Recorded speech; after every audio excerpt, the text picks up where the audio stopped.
एक नदी किनारे एक गुरु और शिष्य बैठे हुए थे, और वो गुरु और शिष्य नदी के थम जाने का, नदी के बहाव के कम होने का इंतजार कर रहे थे, ताकि वो नदी पार करके उस तरफ जा पाए। काफी देर इंतजार के बाद उन्होंने देखा कि नदी का बहाव कम हो गया और अब वो दूसरी ओर जाने की तैयारी करने लगे। लेकिन उसी साधु और साधु के शिष्य के आसपास करीब 200 मीटर दूर एक लड़की बैठी हुई थी, और वो लड़की रो रही थी। वो लड़की रो रही थी तो साधु का जो शिष्य था, साधु ने तो लड़की से बात नहीं की, क्योंकि ये सन्यासी है। वो लड़का जो था उससे रहा नहीं गया, वो गया उस लड़की से, उसने बात की, अरे बेटा क्या हुआ, क्यों रो क्यों रहे हो आप? अंकल मुझे उस पार जाना है, मेरा परिवार उस पार रहता है, लेकिन मुझे तैरना नहीं आता और हमारी नाव बह गई। मैं नाव में इधर आई थी, लेकिन मैंने गलती से नाव को बांधा नहीं, नाव बह गई। अब मेरे को डर है कि पापा मम्मी मेरे को डांटेंगे और जंगली जानवर भी आ जाएंगे, मुझे उस पार जाना है। तो शिष्य ने कहा इतनी सी बात, कोई बात नहीं, एक काम कर, मैं तेरे को उधर छोड़ देता हूँ। अब हुआ ये कि शिष्य ने क्या किया, साधु और वो दोनों नदी पार करने की बात कर रहे थे, और वो नदी पार करने लगे। साधु महात्मा अपने नदी में 4 पांव ऊपर गए, तो शिष्य ने उस लड़की को भी बुलाया, उसने उसे गले में टांगा और नदी पार करवा दी।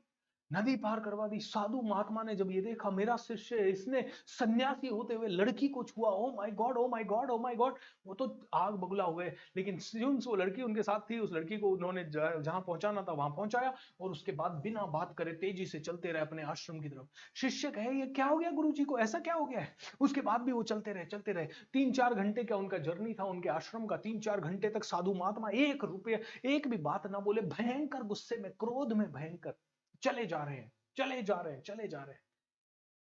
भाई आश्रम आ गया, शाम हो गई, गुरुजी ने बात नहीं की। रात हो गई, गुरुजी ने बात नहीं की। अगले दिन हो गया, गुरुजी ने बात नहीं की। 3-4 दिन हो गया, गुरुजी ने बात नहीं की। शिष्य समझ ही नहीं पाया हुआ क्या, प्रॉब्लम क्या हुई।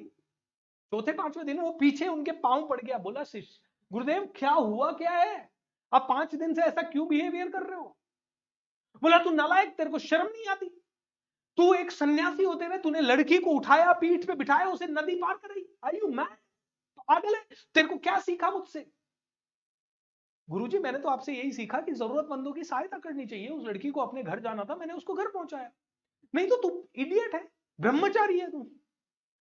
तो शिष्य ने कहा एक ही चीज, गुरुदेव एक बात पूछूं, एक बात पूछूं गुरुदेव? बोला हाँ। गुरुदेव ने कहा बात पूछो, बताओ। गुरुदेव मैंने उस लड़की को कंधे पे बिठाया, और मैंने उसको 10 मिनट के अंदर नदी पार करवा के उधर छोड़ दिया। लेकिन प्रॉब्लम मेरी है या आपकी है ये बताइएगा, क्योंकि मैंने तो 10 मिनट के बाद उस लड़की को वहां से उतार दिया, लेकिन आप तो 5 दिन से उस लड़की को अपने कंधे पे डाले हुए हो।